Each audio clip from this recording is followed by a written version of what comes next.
Morning, Edith. Hollywood here, or what's left of Hollywood, coming back from the Desert 1000. 1,000 kilometers of off-road cross-country racing. Definitely the toughest race of the year and the one that everyone wants to win. This season, it was a real hard one as well. Good numbers coming in as well. On the bikes and quads combined, 114 riders in all, if I think I'm right. And they obviously mixed in with the cars this time around as well. And we stayed with the same format as last year, which meant on day one, the bikes went out on loop one, and day two, the bikes went out on the loop that the cars had opened up the day before.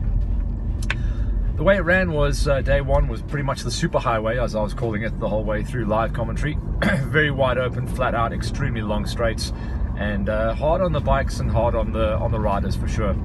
At the end of day number one, a lot of bikes had actually expired, so a couple of riders had lost a ton of points. But remember, for the Desert, day one is one separate round, and day two is a separate round as well. So you can kind of pick up the piece if you've had a bad day on day one or have a bad day on day two. You can still walk away with something from the Desert, but we have seen the Desert decide so many championships throughout the year. The best thing to do is break it down through the categories. In the high schools, remembering in the high schools this year for the first time in the Desert, every single one of the riders was on a 125, as is the new rule. And we saw a lot of attrition. Day number one, some of the pre-race favorites, Ryan Peltzer and Nardis Robbie, I don't know if their bikes popped, but they certainly had some major problems on the bikes, which cost them to return and have to DNF day number one.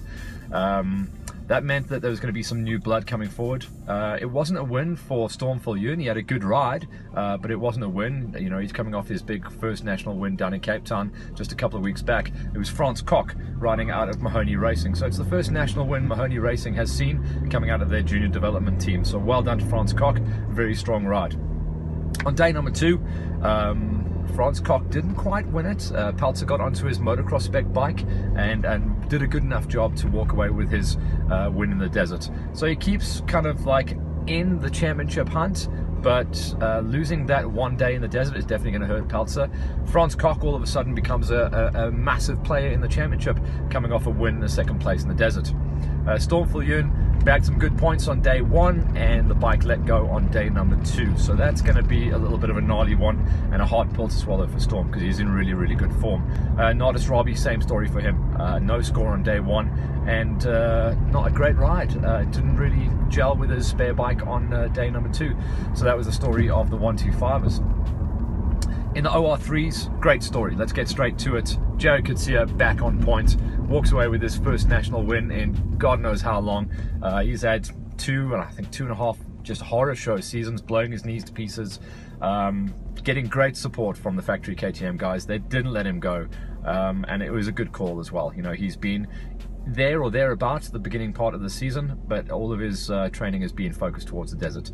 He took the wins on day one and two. You know, he really was in a class of his own. He walked away with top 10 overalls as well, so he showed that he's in good nick as well. Big surprise in the Desert. Well, big surprise, but if you know what the background is from the guy, he's been doing a lot of training in the sand with D'Artagnan Lovejoy. The brawler, as I like to call him, Ian Rawle, walks away with a big number two.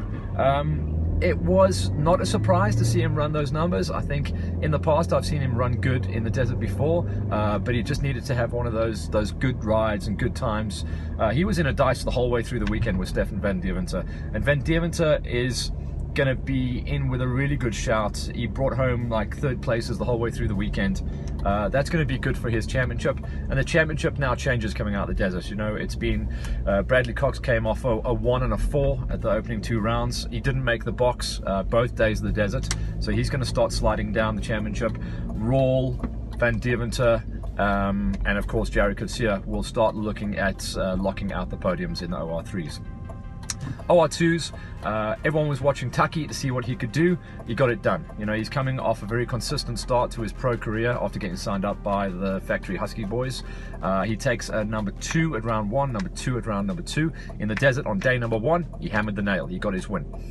The big story there, though, was that Cole, coming off his win, was right on his wheel in second place. So Gareth Cole, coming off a second round win down at Cape Town, gets the number 2 spot on day number 1, but he got the win on day number 2. That actually gave him the overall for the desert, so he stood on top of the podium. So Gareth Cole's in good shape at the moment. Travis Gierig, he was in points contention coming into the desert. He had a terrible day 1. He kind of didn't get himself back into the groove on day number 2 and finished off the box.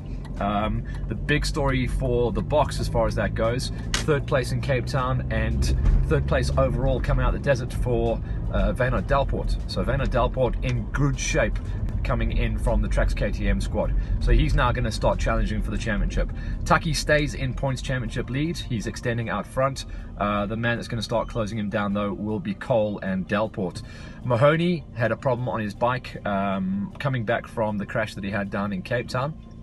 So no points in Cape Town, no points on day 1 in the desert, and fighting hard on day number 2, certainly on the opening loop, and then just fading a little bit. He says not necessarily the injury, but the lack of training time and lack of seat time after the injury just slowed him down. So Mahoney off the box and out of the points in the desert, and it's going to be very hard to climb the ladder from there. So in the OR2s, the championship very much between Taki Bodgiodges, Delport and Gareth Cole. In the OR1s, the big bangers, these are the guys that were throwing down the big numbers, big horsepower. In the desert, very hard to beat and bet against Ross Branch, and once again, the Kalahari Ferrari, as he's now become known, takes his 7th win in the desert. I couldn't believe it when I heard the stats. 7 wins on the trot, huge numbers coming in. Kenny pushed him pretty well on day 1, ended day number 1, I think, on the back seat in number 2 spot, 7 minutes 10 seconds adrift, and the gap just was pretty much the same on day number 2. So Ross is just a hard man to beat, and once again, that means he is he's the man to watch going forward into the rest of the championship. He's got a nice, I wouldn't say comfortable lead. Kenny's keeping him close, but if Kenny can't get the wins going, it's not going to really be his day. You know, Ross came off a number 2 spot at round number 1 that didn't suit him. Kenny got his win there, but since then, Cape Town and the desert, it's been the Ross Branch show. Number 2 spot then, Kenny the whole way through. He remains 2 spot in the championship in the OR1 Big Bangers. And then 3rd place, great breakout ride in his first ever. We'll give him a big high five for this one. The whole shot Husqvarna support rider, JC Nienauber, gets onto the box for the very first time. Day 1, 3rd place actually went to D'Artagnan Lobjoy. So the peak performance Botswana Yamaha rider actually had a great day 1 in the desert, even though he had a crash and had some major problems on his exhaust pipe, and he thought that he'd maybe damaged the motor. So he decided to step onto his motocross spec bike for day number 2.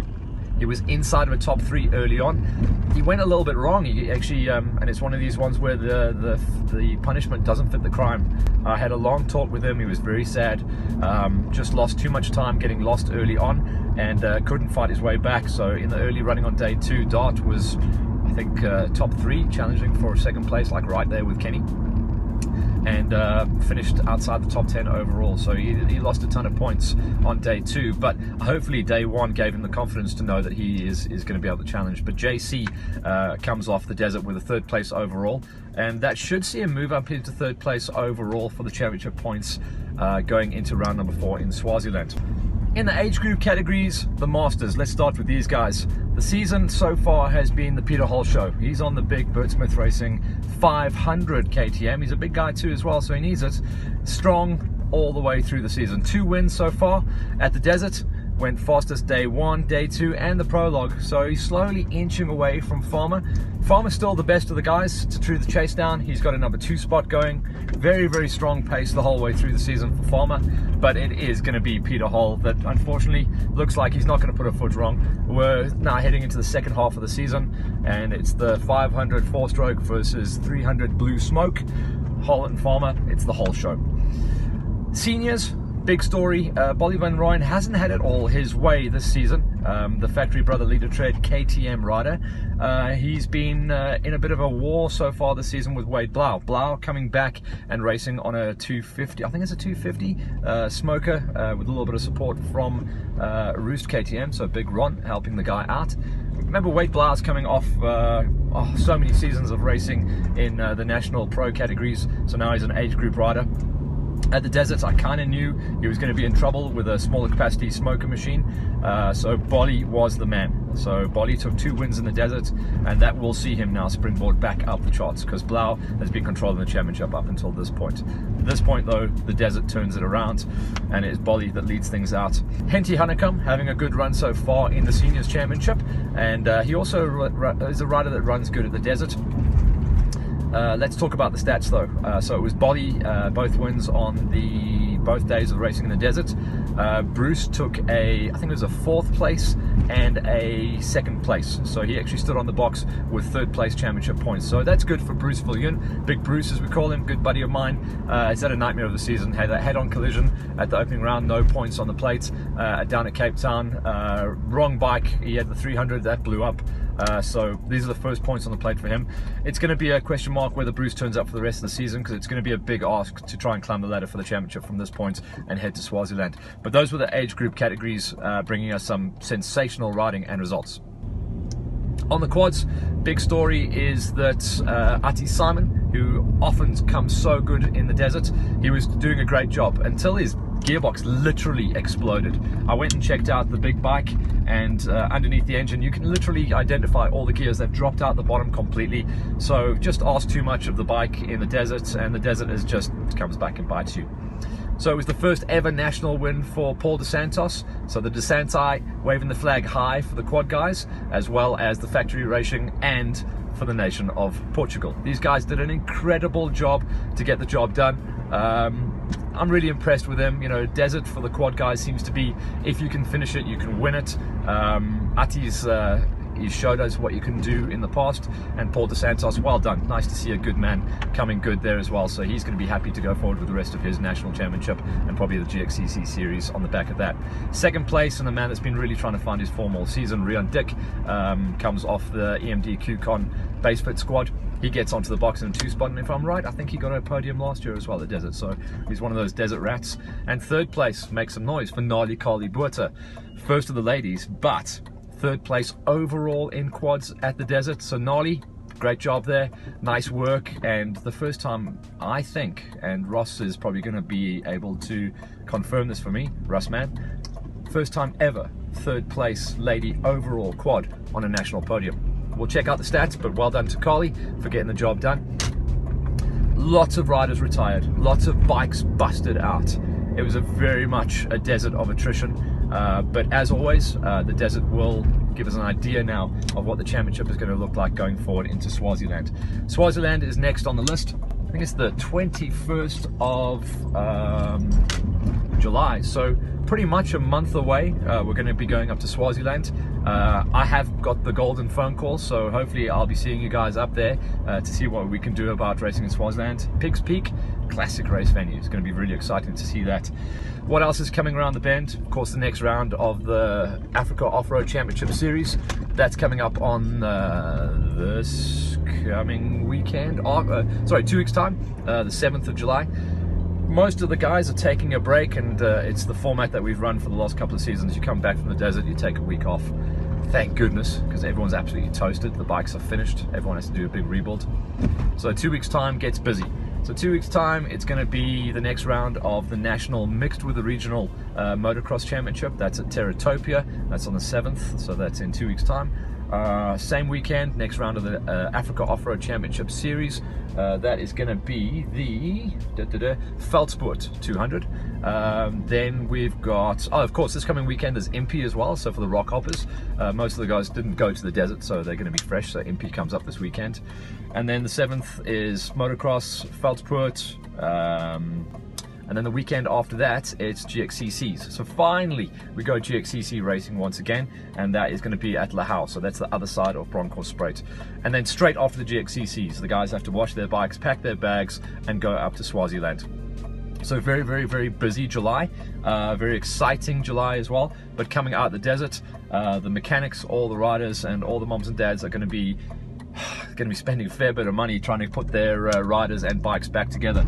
For now, we're going to sign off and say once again big thanks to Holeshot, and well done of course to their rider JC Nienob for walking away with his first national podium here at the Desert.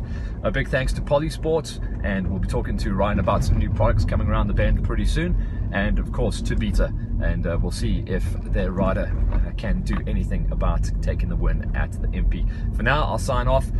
I'm in recovery mode. It was a very, very long and tough desert. I only rolled in back to Joburg yesterday, so it's recovery mode for the riders. Well done to all the champions. Well done to everyone who survived the desert. Hollywood out, and I'll report back next week to see who walked away as the Warrior champion and champion of Impy 2018. For now, cheers.